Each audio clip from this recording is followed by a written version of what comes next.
And so whatever it takes to plug the toaster in is what we're talking about. And you know you've got it plugged in because you feel exhilaration, you feel happy, you feel good. And the more you focus upon what makes you feel good, then the more momentum you gather about that. And the more momentum, the more established the connection. This is a wired microphone. Esther loves this wired microphone. This wired microphone is sure. Is sure. The other microphones usually work, but they're not sure. Okay. So Esther likes this. This microphone is plugged in. Want to hear?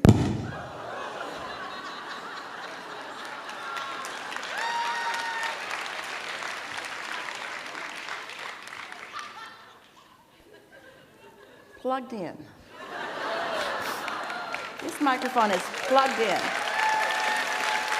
So when Esther talks in this microphone, you hear. Mm-hmm. So you got to plug in to your microphone in order to hear what's being broadcast to you, or to transmit in a way that is meaningful, that is one who is connected to this stream of energy is more powerful than a million who are not. So why would you spend any time doing anything other than plugging in? So your friends say, what are you doing? Plugging in. What does that mean? It means I'm getting happy. You got your work done? Nope. What are you going to do about your work? Nothing. Well, I'm doing my work. My work is to get plugged in. What do you mean? Be happy. Don't you have work to do? Nope. Well, I just have a little bit of work. That's to get plugged in. Well, you got your work done? Nope. I'm just plugged in. Because I already did step one, you could tell them. Don't bother, because they won't get it. But I already did step one. I already did the work. I was born, I saw, I wanted. That's my work. That's my work. And every day, I get to add more to that. I am expanding at rapid rate. I'm expanding. My desire is expanding. That's my work. Step one, it's done. Step two is done. Step two, law of attraction, my inner being gathered all of the cooperative components and it's ready for me. What are you doing? Plugging in? Plugging in. Plugging into what? Getting into the receptive mode. What? Into the receptive mode so that I can feel the impulse. So that I know when to get in my car and go somewhere. So I know when to place a phone call. So I know when the impulse comes to say that thing that the impulse has given to me. What else are you doing? Not anything else. Not anything else.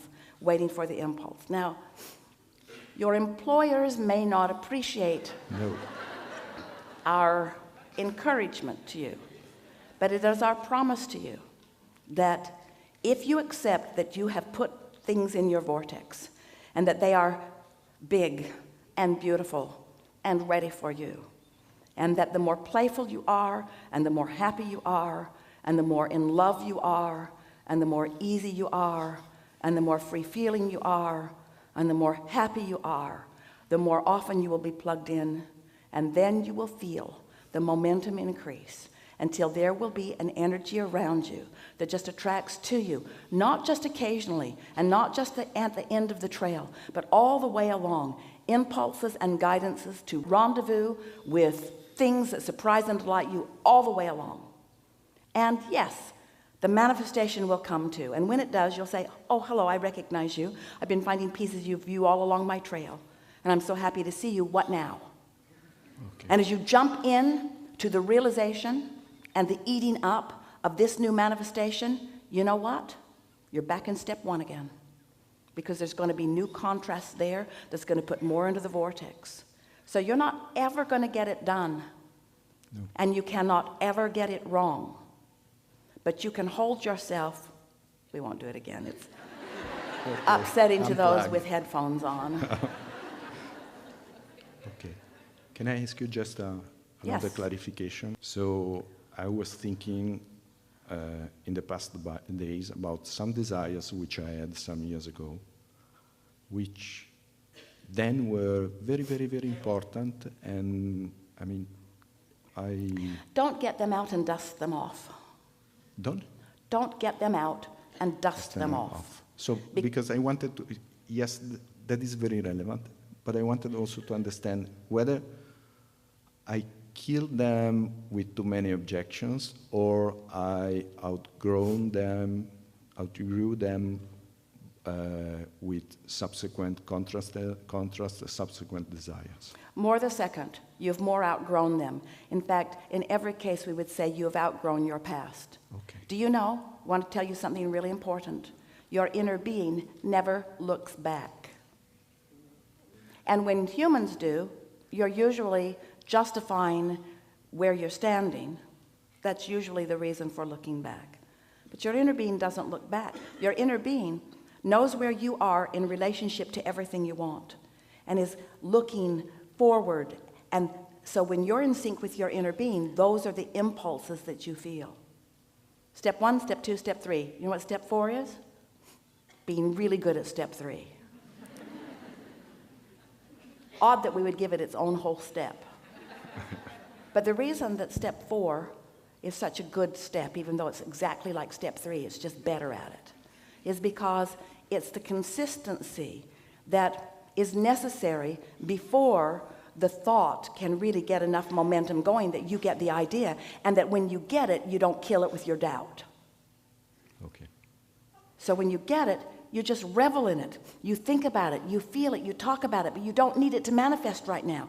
That's what kills your desires most quickly. You get the idea of them, and then right away, you want to jump into action before there's enough momentum to carry you.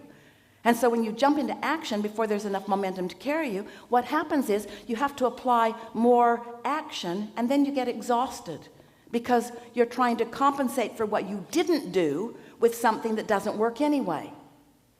Don't try to compensate for not plugging in with action, because it just makes you tired, and it causes you to build a foundation of beliefs that just piles more engines on the resistant end of the train. Or the other... Makes perfect sense to you, doesn't it? The other situation which I live very often is that I am trained to imagine how things can go wrong. It is a part of my job. So when I have a desire, then... Well, you could say that you are trained to see problems in advance. Yep. Esther is too.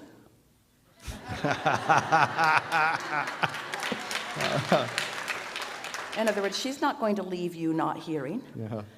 There's another one behind the curtain, and another one behind the curtain, and another one behind the curtain. In other words, there was no possible way that Esther was going to come here and see all of your beautiful faces and you not be able to hear what is going on.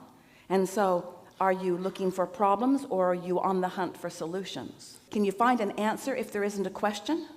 No. And can you discover the thrill of a solution if there isn't a reason for a solution? Okay. You just don't want to. So now you're leading us wisely without even knowing you're doing it. It's an inspiration that's coming from you. You're leading us right into the next thing that we were about to say to you, and that is step 5. Step 5 is being back in step 1 and not being mad at yourself. Step 5 is understanding the importance of the contrast and not looking at it as a failure, knowing that if you don't ask the question, there can't be an answer, and if you don't see a problem, there can't be a solution, and if you don't know what you don't want, you don't know what you do want. In other words, it is so important, this contrast that helps you focus. Yeah, and the reason that you are so good at your job is because you are a focuser towards solutions, you see. Mm-hmm. We enjoyed this interaction. Is there something more? That was very, very helpful. Yes. So basically... Don't be annoyed with him, because he is getting the basics out for you in a very profound way. So, two things. First, then, you helped me see something which is considered a weakness as a strength. Yes. So basically the idea, I cannot find say that solutions. Again. Say that again. What I saw as a weakness is a strength. Is a What I strength. saw is something not wanted, contrast, as an advantage. What dreams and manifestations are made for. Negative emotion is a bad thing. No, a good thing. Guidance about which way you're focused. And Understanding is everything. When you understand, now you have power. But if you don't understand how the universe works, and you don't understand what vibrations are, and you don't understand what resisted, contradicted vibrations feel like, and you don't understand what being plugged in feels like, then you have no power. But when you do, even when you're standing in a negative place, you are still empowered. Because you know, it's just going to take a little focus on something to plug me back in. And when I get plugged back in, then the juices get flowing. And the better I get at that, I'm step 4, and I'm step 4, and I'm step 4, and I'm going to do step 4, step 4, step 4. I'm good at step 4 because I want to feel good. That's the reason, isn't it? No, it's not your reason, but it's the reason we want to be your reason. You want to feel good. Don't do it for the manifestation. No. Do it for the feeling good. Okay, so If you could accept feeling good, if you could hear this one thing. Strange we offer so many things when there's only one thing we really want you to know. Plugging in is all that matters. Because your vortex is full. You are supported by the energy that creates worlds. And when you find soft thoughts, sometimes you have to look a little bit for them, because if your mind is flooded with thoughts that don't feel good, you need a nap. You need something to break that cycle of attraction. And when you sleep, that cycle of attraction is suspended. When you sleep, your momentum does subside. And then that soft thought that feels good can gather more momentum, and then you can be in the receptive mode. Did you earn it through hard work? No. You found it because you were looking for something that felt good. And then the magic begins. And then, in time, you know it, you begin to notice the correlation between how you're feeling and what happens next, and how you're feeling and what happens next. Yes? okay, just one desire. Can I get a hug from the inside out? Yeah, we'll give you one from the inside out, so get ready to feel electrocuted. He's wise enough to ask for it from the inside out. We are always offering our energy to you, nonstop. The question is, are you plugged in? I try most of the time. Really good. Thank you. That was very helpful. Really good.